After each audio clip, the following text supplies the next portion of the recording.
baca ya.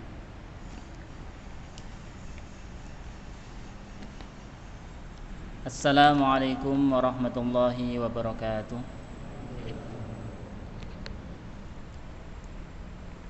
Innal hamdalillah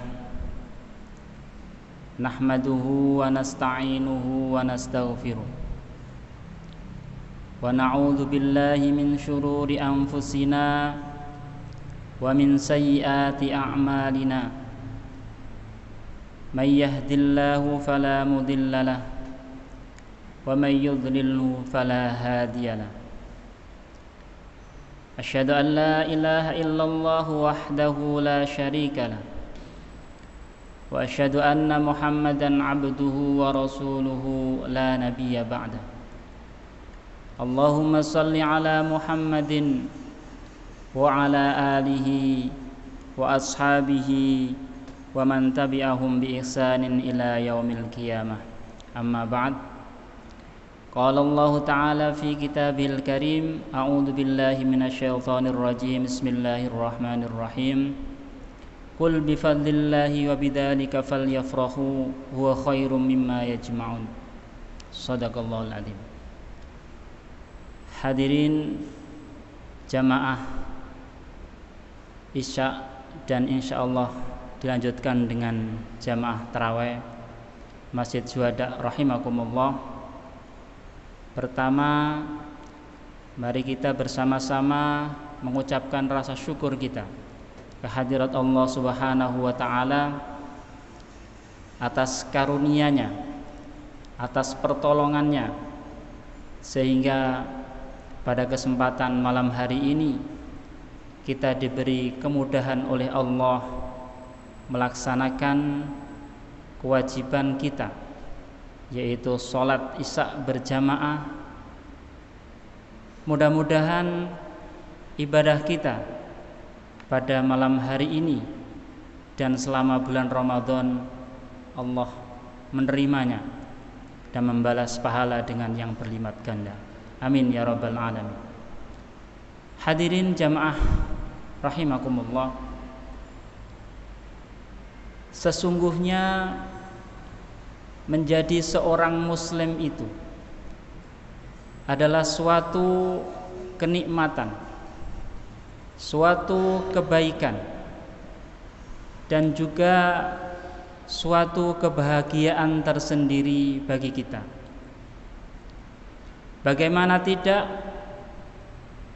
di antara penghuni bumi ini yang jumlahnya sekitar 6-7 miliar, Allah mentakdirkan kita menjadi seorang muslim, menjadi seorang yang beriman, dan itu adalah karunia yang terbesar yang dianugerahkan kepada kita oleh Allah Subhanahu wa Ta'ala.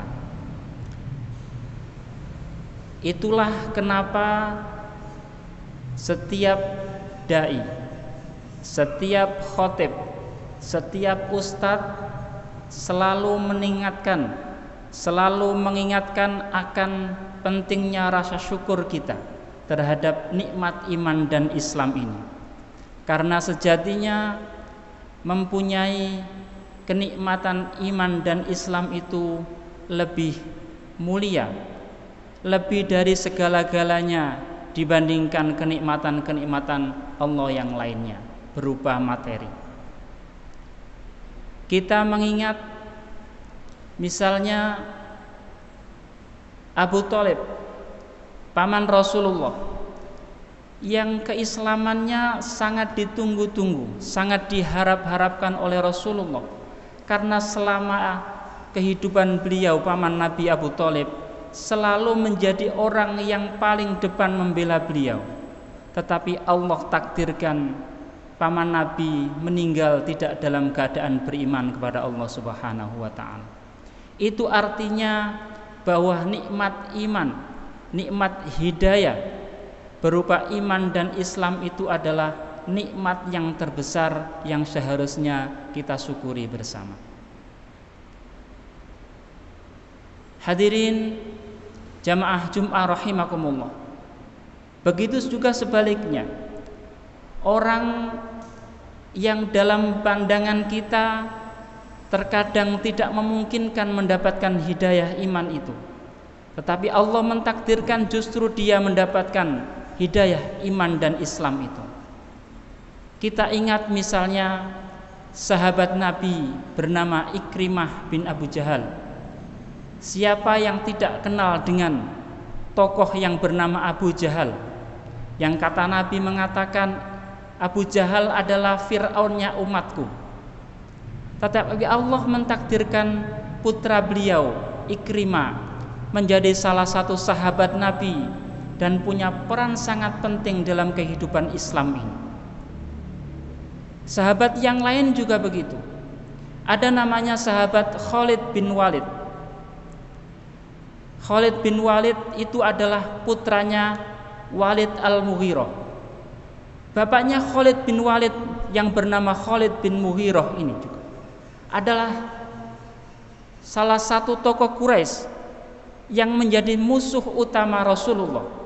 Tetapi Allah mentakdirkan lain terhadap putranya. Khalid bin Walid adalah panglima Islam, panglima komandan Islam dalam peperangan yang tidak pernah terkalahkan.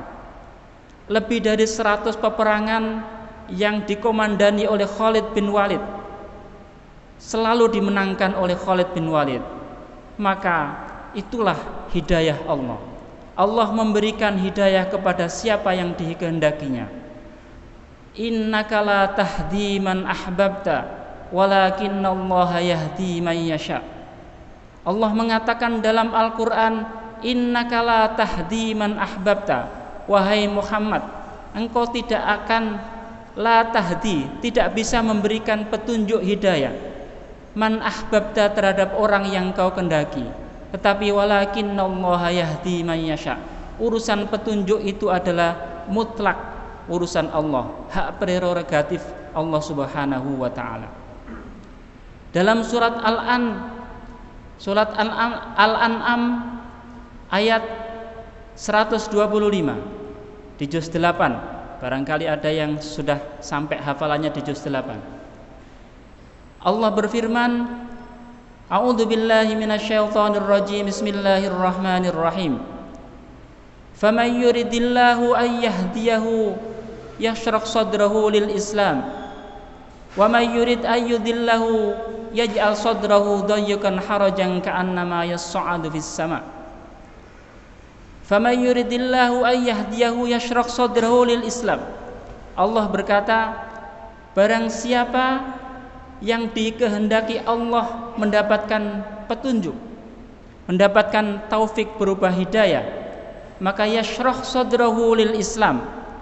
Allah melapangkan dadanya menerima Islam itu. Tetapi sebaliknya, wa may yuridillahu ay yahdiyahu yashrah sadrahu dayyqan harajan ka'annama yas'adu fis sama'. Tetapi bagi orang-orang yang Allah takdirkan tidak mendapatkan hidayah Islam, Allah melukiskan yashrah sadrahu dayyqan harajan ka'annama yas'adu fis sama'. Yaj'al sadrahu dayyqan haraja itu bermakna menjadikan hatinya sempit, haraja, dan juga berkecamuk tidak senang. Sahabat Umar pernah meminta tafsir, meminta arti secara pastinya apa arti harajan ini kepada penduduk Badui. Maka orang Badui itu yang secara lisanul Arab lebih fasih, lebih menguasai arti secara lebih tepatnya. Maka orang Arab pegunungan atau orang Badui ini mengatakan haraja itu adalah jenis pohon-pohonan yang tumbuh walaupun lebat, tetapi tidak ada satupun hewan yang mau mendekatinya, baik itu binatang atau hewan buas ataupun hewan peliharaan tidak mau mendekat. Itulah ibarat orang yang tidak mendapatkan petunjuk dari Allah, maka hatinya doyikon, hatinya sempit, rasanya sesak di dadanya untuk menerima kebenaran itu. Hadirin jamaah Jum'ah rahimakumullah. Maka setelah mengetahui bahwa menjadi seorang muslim itu bukan persoalan remeh-temeh. Menjadi seorang yang beriman, meyakini la ilaha illallah Muhammadur Rasulullah, itu bukan persoalan sederhana, tetapi sejatinya Allah sedang mempersiapkan kita menjaga amanah di muka bumi ini, baik sebagai khalifah yang amanah ataupun mengemban tugas-tugas yang lainnya, yaitu menuju perubahan yang lebih baik. Hadirin jamaah salat Isya rahimakumullah. Kita lihat bangsa Arab sebelum hadirnya Islam. Bangsa Arab itu adalah terkenal cuma sebagai bangsa pengembala. Kegiatan sehari-harinya kalau tidak minum, mabuk-mabukan, perzinahan, itu menjadi hal yang biasa. Bahkan Allah melukiskan bagaimana tabiat orang Arab ketika Islam belum masuk ke dalam hati mereka. Allah berfirman di dalam surat An-Nahl, A'udzubillahi minasyaitonirrajim, Bismillahirrahmanirrahim. Wa idza busyira ahaduhum bil unsa dhalla wajhuhu muswadda wa huwa kadhim. Ketika orang-orang Arab sebelum datangnya Islam, wa idza busyira ahaduhum bil unsa, ketika mereka mendapatkan kabar tentang kelahiran anak perempuan, dhalla wajhuhu muswaddan wa huwa kadhim. Mereka sangat dhalla wajhuhu muswaddan, wajah mereka menjadi sangat hitam pekat, muswaddan wa huwa kadhim, dan dia menjadi sangat marah. Pilihannya ayat selanjutnya mengatakan, yatawara minal qawli min su'i ma busyira bi ayumsikuhu ala hunin am yadussuhu fit turab ala sa'a ma yahkumun. Pilihannya cuma dua, ayumsikuhu ala hunin, apakah tetap memelihara anak perempuan yang mereka anggap sebagai aib, ayumsikuhu ala hunin am yadussuhu fit turab, atau kemudian mereka membunuh secara hidup-hidup anak perempuan mereka yang baru dilahirkan oleh istri mereka. Betapa buruknya, betapa jeleknya yang mereka hakimi pada saat itu. Ala sa'a ma yahkumun, kata Al-Quran selanjutnya. Hadirin jamaah salat Isya rahimakumullah. Itulah kehebatannya Islam. Islam hadir untuk merubah semua itu. Bahkan kemudian kita kenal ada yang namanya sahabat Bilal bin Rabah. Siapa yang tidak pernah kenal dengan Bilal bin Rabah? 1400 tahun yang lalu sampai sekarang, selain nama Abu Hurairah, Bilal bin Rabah adalah sahabat yang selalu terngiang di telinga kita. Istilah lain dari muadzin adalah Bilal. Orang mengatakan siapa muadzinnya, di tempat-tempat yang lain mengatakan siapa Bilalnya.